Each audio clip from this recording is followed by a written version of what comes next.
오늘도 맑은 법의 인연으로 함께하신 여러분, 반갑습니다.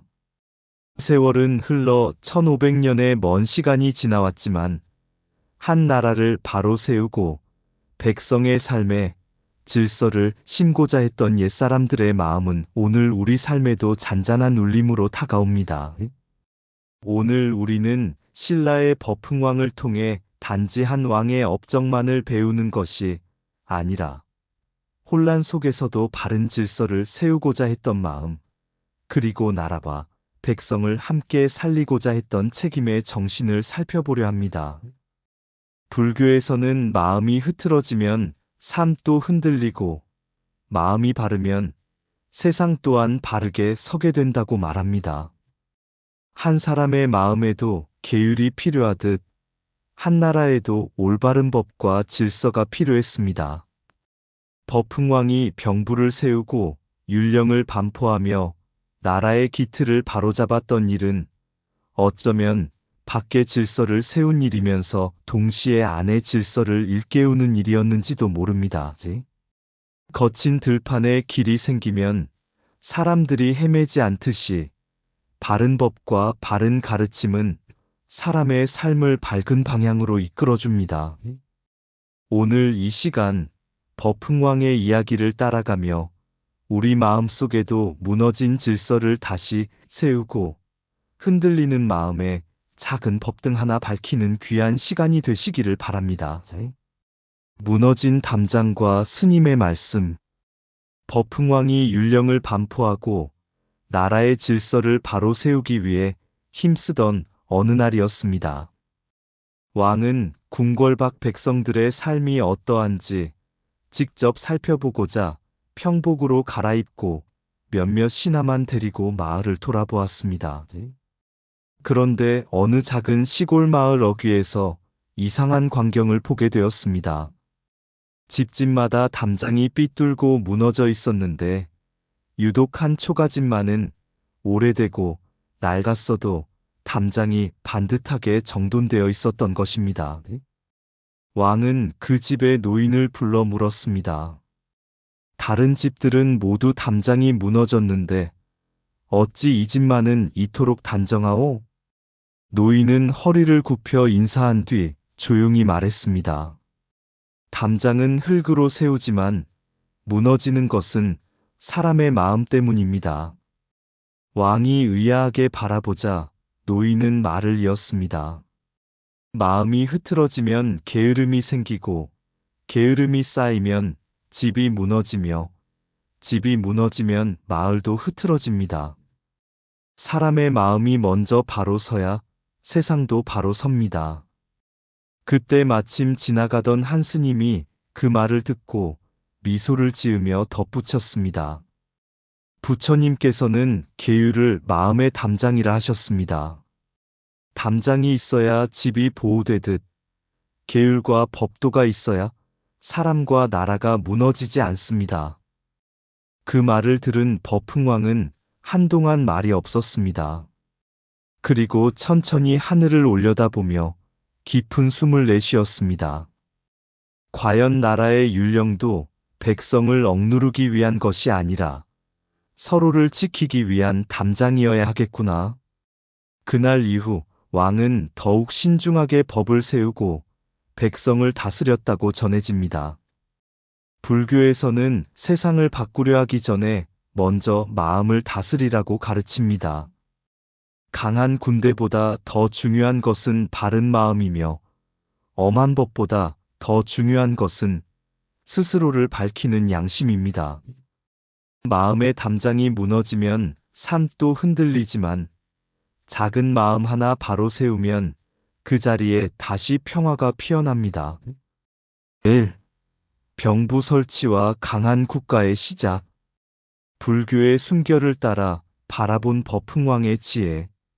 신라 초기의 나라는 아직 완전히 하나 된 나라라고 보기 어려웠습니다. 각 지역의 육촌장들은 저마다 자신의 세력을 가지고 있었고 군사 또한 각 부족의 힘에 따라 따로 움직이고 있었습니다. 마치 여러 갈래의 강물이 하나의 바다로 모이지 못하고 제각기 흩어져 흐르는 모습과 같았습니다. 전쟁이 일어나면 서로 힘을 합치기도 했지만 평소에는 자신의 세력과 이익을 먼저 생각하는 일이 많았습니다. 그러니 나라 전체의 질서는 쉽게 흔들릴 수밖에 없었습니다. 버풍왕은 그것을 깊이 깨달았습니다. 군사가 흩어져 있으면 백성의 마음도 흩어진다. 나라가 하나 되지 못하면 백성 또한 편안할 수 없다. 그래서 그는 신라 역사상 처음으로 병부를 설치하였습니다. 병부는 단순히 군사를 관리하는 기관이 아니었습니다. 그것은 흩어진 힘을 하나로 모아 나라의 질서를 세우고 백성을 보호하기 위한 국가의 큰 서원이었습니다. 불교에서는 한 마음이 어지러우면 온 삶이 흔들린다라고 가르칩니다. 마음속 탐욕과 분별이 서로 다투면 평화가 사라지듯 나라 또한 각자의 힘만 앞세우면 결국 혼란으로 이어질 수밖에 없습니다. 버풍왕은 병부를 세우며 단지 군대를 강하게 만들려 했던 것이 아닙니다. 서로 흩어져 싸우던 힘을 하나의 질서 안으로 모으고 나라 전체를 지키는 공공의 마음을 세우려 했던 것입니다. 마치 산사에서 목탁 소리가 울리면 여러 수행자가 한 호흡으로 예불을 올리듯이 병부의 설치는 신라라는 나라가 처음으로 하나의 호흡으로 움직이기 시작한 순간이었습니다. 그 당시의 전쟁은 참으로 치열했습니다. 활을 쏘는 궁수들이 하늘을 뒤덮고 기병들이 말발굽으로 들판을 흔들었으며 마지막에는 포병들이 서로 맞부딪히는 백병전이 이어졌습니다. 하지만 불교의 가르침은 단지 강함만을 말하지 않습니다. 칼은 나라를 지킬 수는 있어도 백성의 마음까지 지킬 수는 없습니다. 진정한 국방은 두려움으로 이루어지는 것이 아니라 백성을 아끼는 책임과 질서 속에서 완성됩니다. 버풍왕은 병부를 통해 군대를 하나로 묶었고 그 힘으로 나라의 기틀을 세웠습니다. 그리고 그 바탕 위에서 신라는 점차 고대 왕권 국가의 모습을 갖추게 되었습니다. 흩어진 모래는 바람에 날아가지만 단단히 다져진 흙은 성벽이 됩니다. 버풍왕의 병부 설치는 바로 신라라는 나라가 하나의 성벽처럼 굳건해지는 시작이었던 것입니다. 부처님께서는 말씀하셨습니다. 자기 마음을 다스리는 자가 가장 강한 사람이다. 나라 역시 마찬가지입니다. 서로 다투는 힘을 하나로 모으고 질서와 책임 속에서 백성을 품을 때 비로소 진정으로 강한 나라가 되는 것입니다. 흩어진 군사는 나라를 약하게 하고 흩어진 마음은 삶을 흔들리게 한다. 강한 성벽은 돌로 쌓지만 강한 나라는 질서와 책임으로 세워진다. 칼이 나라를 지킬 수는 있어도 자비 없는 힘은 오래가지 못한다. 병부를 세운다는 것은 군사를 모은 일이 아니라 백성의 마음을 하나로 모으는 일이었다. 자신만을 위한 힘은 다툼이 되지만 모두를 위한 힘은 평화가 된다.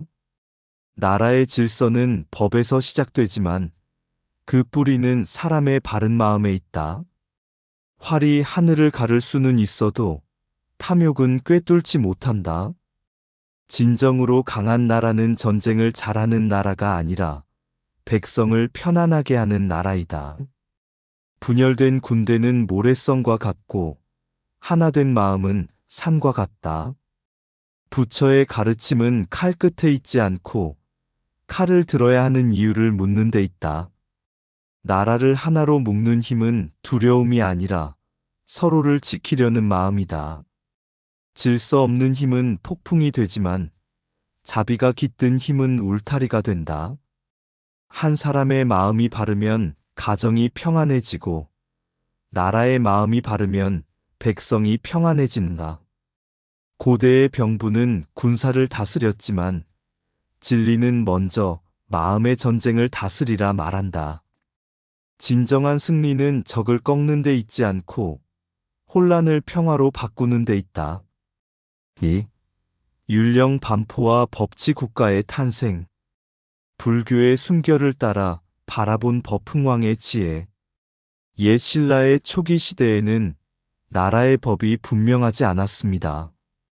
왕이 결심하면 그것이 곧 법이 되었고, 권력을 가진 자의 말 한마디가 백성의 운명을 바꾸는 일도 드물지 않았습니다.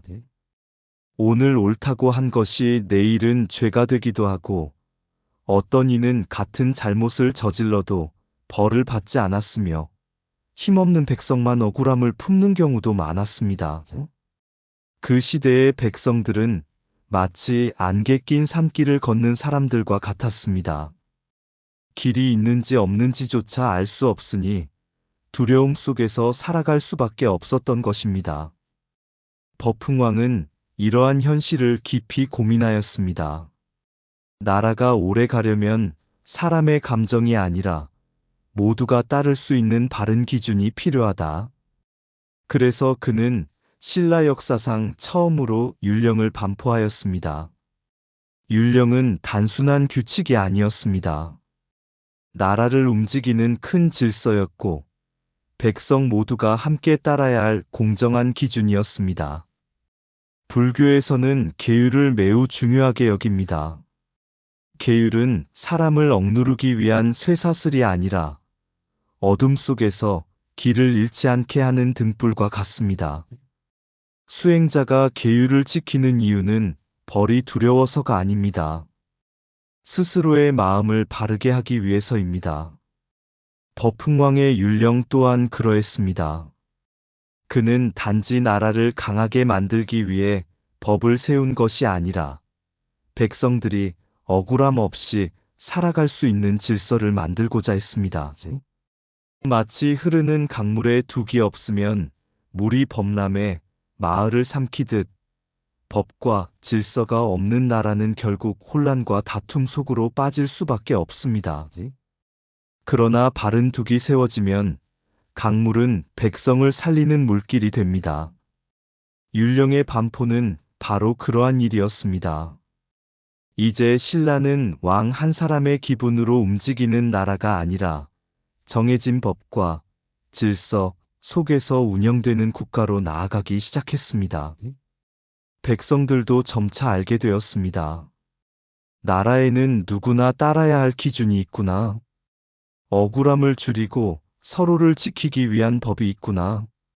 그것은 신라가 비로소 고대 국가다운 모습을 갖추기 시작했다는 뜻이었습니다. 불교에서는 모든 존재가 서로 의지하며 살아간다고 말합니다. 이를 연기라 합니다. 한 사람만의 뜻으로 세상이 유지되는 것이 아니라 모두가 함께 지켜야 할 질서 속에서 세상은 평화를 이루게 됩니다. 율령 또한 마찬가지였습니다. 왕과 신하와 백성과 군사가 모두 같은 질서 안에서 살아갈 때 나라가 안정될 수 있었던 것입니다. 부처님께서는 말씀하셨습니다. 법은 사람을 속박하기 위해 있는 것이 아니라 괴로움에서 벗어나게 하기 위해 존재한다. 법흥왕의 율령 반포는 단지 정치제도의 변화가 아니었습니다. 혼란의 시대 속에서 백성이 기댈 수 있는 기준을 세우고 나라의 마음을 하나의 질서로 묶어낸 큰 전환의 시작이었습니다. 법이 없는 힘은 칼날이 되지만 바른 법은 백성을 지키는 등불이 된다. 왕의 말 한마디보다 더 오래 가는 것은 모두가 함께 따르는 정의로운 질서이다. 율령은 백성을 억누르기 위해 생긴 것이 아니라 억울함을 줄이기 위해 세워졌다. 계율이 마음의 길을 밝히듯 법은 나라의 길을 밝힌다. 사람의 감정으로 다스리는 나라는 흔들리지만 원칙으로 다스리는 나라는 오래간다. 혼란한 세상일수록 더욱 필요한 것은 힘이 아니라 바른 기준이다. 법이 바로 서면 백성의 마음도 안정을 찾는다. 부처의 계율이 수행자의 삶을 지키듯 율령은 나라의 순결을 지켜낸다. 공정한 법은 높은 자를 위한 것이 아니라 약한 자를 보호하기 위해 존재한다. 질서 없는 자유는 혼란이 되지만 자비가 담긴 법은 평화를 만든다. 백성이 법을 믿지 못하면 나라의 뿌리도 흔들리기 시작한다. 법은 차가운 돌판이 아니라 모두의 삶을 받쳐주는 다리와 같다. 율령을 세운다는 것은 나라의 틀을 세우는 동시에 사람의 신뢰를 세우는 일이다. 탐욕으로 만든 법은 두려움을 남기지만 자비로 세운 법은 존경을 남긴다. 진정한 법치는 사람을 벌주는 데 있지 않고 서로를 해치지 않게 하는 데 있다. 3. 문무백관 질서 정비와 왕권 국가 완성. 불교의 순결을 따라 바라본 법흥왕의 지혜. 법흥왕 이전의 신라는 아직 나라의 체계가 완전히 정리되지 못한 상태였습니다. 각자의 힘과 세력에 따라 역할이 나뉘었고, 나라의 중요한 일들도 때로는 분명한 기준 없이 이루어지곤 했습니다. 하지만 법흥왕은 깨달았습니다. 나라가 오래 가려면 각자의 역할이 분명해야 하고 서로의 책임이 조화를 이루어야 한다. 그래서 그는 문무백관의 질서를 정비하기 시작했습니다. 문반은 나라의 행정을 맡아 백성의 삶을 돌보고 법과 제도를 세우는 역할을 하였습니다. 반면 무반은 국경을 지키고 외침으로부터 나라를 보호하는 책임을 맡았습니다. 붓을 드는 자와 칼을 드는 자. 겉으로 보기에는 서로 다른 길처럼 보였지만 사실은 모두 나라를 지키기 위한 하나의 수레바퀴였습니다. 불교에서는 어느 한쪽으로 치우침 없는 중도를 중요하게 여깁니다. 지혜만 있고 힘이 없으면 나라를 지키기 어렵고, 힘만 있고 자비가 없으면 백성의 삶이 메말라 버립니다. 법흥왕은 바로 그 균형을 세우려 했던 것입니다. 당시의 전쟁은 매우 치열했습니다. 먼저 궁수들이 화살비를 쏘아 상대를 흔들고, 이어 기병들이 말을 달리며 전장을 가르고, 마지막에는 포병들이 서로 맞부딪히는 백병전이 벌어졌습니다. 말발굽이 땅을 울리고 창끝이 햇빛을 가르던 시대였습니다. 그래서 무반의 역할은 매우 중요했습니다. 나라를 지키기 위해서는 강한 군사력과 뛰어난 장수가 필요했던 것입니다. 하지만 법흥왕은 단지 강한 군대만을 원하지 않았습니다. 그는 무반에게 나라를 지키는 책임을 맡겼고, 문반에게는 백성을 살피는 지혜를 맡겼습니다. 마치 두 날개가 함께 움직여야 새가 하늘을 날 수 있듯, 문과 무는 서로 다투는 존재가 아니라 함께 나라를 떠받치는 두 기둥이었습니다. 불교에서는 사람의 몸에도 눈과 팔이 모두 필요하다고 말합니다. 눈은 방향을 보고 팔은 행동을 합니다. 문반은 나라의 길을 보는 눈이었고, 무반은 나라를 지키는 팔과 같았습니다. 법흥왕은 이 질서를 분명히 함으로써 신라를 하나의 완전한 왕권 국가로 발전시켰습니다. 이제 신라는 단순한 부족 연맹이 아니라 법과 행정과 군사 체계를 모두 갖춘 고대 국가의 모습을 이루게 된 것입니다. 그러나 불교의 가르침은 여기서 한 걸음 더 나아갑니다. 아무리 강한 나라라도 백성을 잊으면 오래가지 못하며, 아무리 훌륭한 제도라도 자비가 사라지면 결국 무너지게 된다는 것입니다. 법흥왕의 개혁이 빛나는 이유는 단지 국가를 강하게 만들었기 때문만이 아닙니다. 흩어진 질서를 바로 세우고 나라 전체를 하나의 길 위에 올려놓으려 했던 그 책임의 마음 때문입니다. 부처님께서는 말씀하셨습니다. 자신의 자리를 바르게 지키는 것이 곧 수행이다. 문반은 문반의 자리에서, 무반은 무반의 자리에서, 왕은 왕의 자리에서 자신의 책임을 다할 때 나라의 평화도 이루어질 수 있었습니다.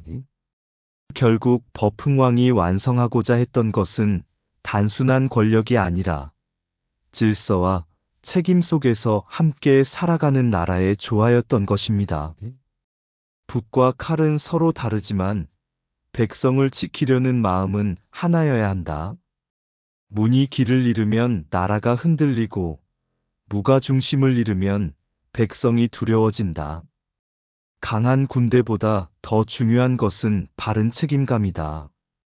지혜 없는 힘은 폭력이 되고 자비 없는 권력은 오래가지 못한다. 문반은 나라의 눈이 되고 무반은 나라의 팔이 된다. 질서는 사람을 억누르는 쇠사슬이 아니라 서로를 지키는 약속이다. 자신의 자리를 바르게 지키는 것이 곧 나라를 지키는 일이다. 칼끝으로 영토는 넓힐 수 있어도 백성의 마음까지 얻을 수는 없다. 조화로운 나라는 힘과 지혜가 서로를 존중할 때 세워진다. 전쟁은 들판에서 시작되지만 나라의 흥망은 마음의 질서에서 결정된다. 문과 무가 다투는 나라는 흔들리지만 서로를 받쳐주는 나라는 오래간다. 왕권이 강하다는 것은 권력이 크다는 뜻이 아니라 책임이 무겁다는 뜻이다. 백성을 위한 행정과 나라를 위한 국방이 함께 설 때 평화가 완성된다. 활을 당기는 손보다 먼저 다스려야 할 것은 마음속 탐욕이다.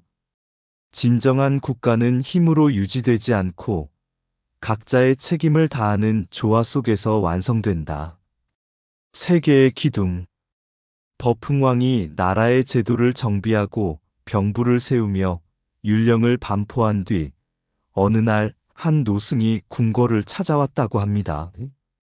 왕은 스님을 정중히 맞이하며 물었습니다. 나는 나라를 강하게 만들기 위해 군대를 정비하고 법을 세우며 문무백관의 질서를 바로잡았소. 이제 신라는 오래도록 흔들리지 않는 나라가 되겠지요? 노승은 잠시 궁궐의 기둥들을 바라보다가 조용히 입을 열었습니다. 전하, 큰 전각도 기둥 하나만 약해지면 결국 무너지게 됩니다. 왕이 고개를 끄덕이자 스님은 다시 말했습니다. 나라에도 세 개의 기둥이 있습니다. 첫째는 힘이고, 둘째는 법이며, 셋째는 백성의 마음입니다. 힘이 없으면 나라를 지킬 수 없고, 법이 없으면 질서가 무너지며, 백성의 마음을 잃으면 나라는 껍데기만 남게 됩니다. 법흥왕은 깊은 생각에 잠겼습니다. 스님은 뜰에 떨어진 낙엽 하나를 주어 손바닥 위에 올려놓았습니다.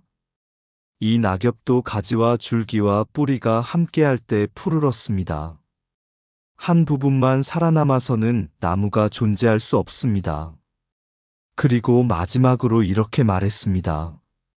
부처님의 가르침 또한 같습니다. 강한 힘만으로는 평화를 만들 수 없고 엄한 법만으로는 사람의 마음을 얻을 수 없습니다. 자비와 책임이 함께할 때 비로소 나라와 백성이 편안해집니다. 그날 밤 법흥왕은 궁궐뜰을 오래도록 걸었다고 합니다. 바람은 조용히 불고 있었고 하늘에는 별빛이 은은하게 흐르고 있었습니다. 왕은 마음속으로 다짐했습니다. 내가 세우려는 것은 단지 강한 나라가 아니라 백성이 기댈 수 있는 나라여야 한다. 불교는 우리에게 말합니다. 세상을 바르게 세우는 일은 먼저 마음을 바르게 세우는 데서 시작된다고. 병부를 세워 힘을 하나로 모으고 율령을 반포해 질서를 세우며 문무백관의 책임을 바로잡았던 법흥왕의 노력은 결국 혼란을 조화로 바꾸려는 큰 서원이었습니다. 산은 한 개의 돌로 이루어지지 않고 바다는 한 줄기 물로 채워지지 않습니다. 나라 또한 한 사람의 힘으로 완성되지 않습니다. 서로의 자리를 지키고 서로를 위해 책임을 다하며 자비의 마음으로 함께 살아갈 때 비로소 세상은 평화로워집니다. 오늘 우리 삶도 마찬가지입니다. 가정에서든 사회에서든 자신의 자리를 바르게 지키고 서로를 존중하며 살아갈 때 작은 평화가 피어나고 그 평화가 모여 세상을 밝히게 됩니다. 부디 오늘 이 법문의 향기가 여러분 마음속에도 오래 머물러 흔들리는 삶 속에서 중심을 잃지 않는 지혜의 등불이 되기를 바랍니다. 법흥왕의 길. 흩어진 들판 위로 바람처럼 흩어지던 부족의 깃발들. 저마다 힘을 말하고 저마다 칼을 세우던 시대. 법흥왕은 조용히 바라보았다. 무너지는 것은 성벽이 아니라 흩어진 사람의 마음이라는 것을. 병부를 세워 갈라진 군사의 숨결을 하나로 모으고 율령을 반포하여 흔들리던 세상에 길을 새겼다. 어제의 말이 법이 되고 오늘의 분노가 죄가 되던 혼란 속에서 왕은 깨달았다. 법은 사람을 묶는 쇠사슬이 아니라 백성을 살리는 등불이어야 한다는 것을. 붓을 든 문반은 백성의 삶을 헤아리는 별빛이 되고 칼을 든 무반은 국토를 지키는 산맥이 되었다. 활시위가 하늘을 울리던 시대에도 부처의 가르침은 조용히 흐른다. 강한 힘보다 먼저 필요한 것은 탐욕을 다스리는 마음이라고. 큰 나라보다 먼저 세워야 할 것은 자비의 질서라고. 산사는 목탁 소리로 새벽을 깨우고 왕은 율령으로 나라의 잠을 깨웠다. 흩어진 모래는 바람에 사라지지만 뜻을 모은 마음은 성벽이 된다. 1500년 세월이 흘러도 법흥왕의 걸음은 아직 남아있다. 칼끝 위에 승리가 아니라 혼란 속에 질서를 심고 두려움 속에 평화를 세우려 했던 한 사람의 깊은 서원으로. 오늘 우리 또한 묻는다. 내 마음의 병부는 바로 서 있는가? 내 삶의 율령은 흔들리지 않는가? 부처의 바람은 말이 없다. 그러나 고요히 세상을 지나며 무너진 마음마다 다시 한 송이 연꽃을 피워 올린다. 의상 맑고 향기로운 지혜의 샘이었습니다. 오늘도 좋은 날 되세요. 구독과 좋아요는 맑고 향기로운 지혜의 샘에게 큰 힘이 됩니다.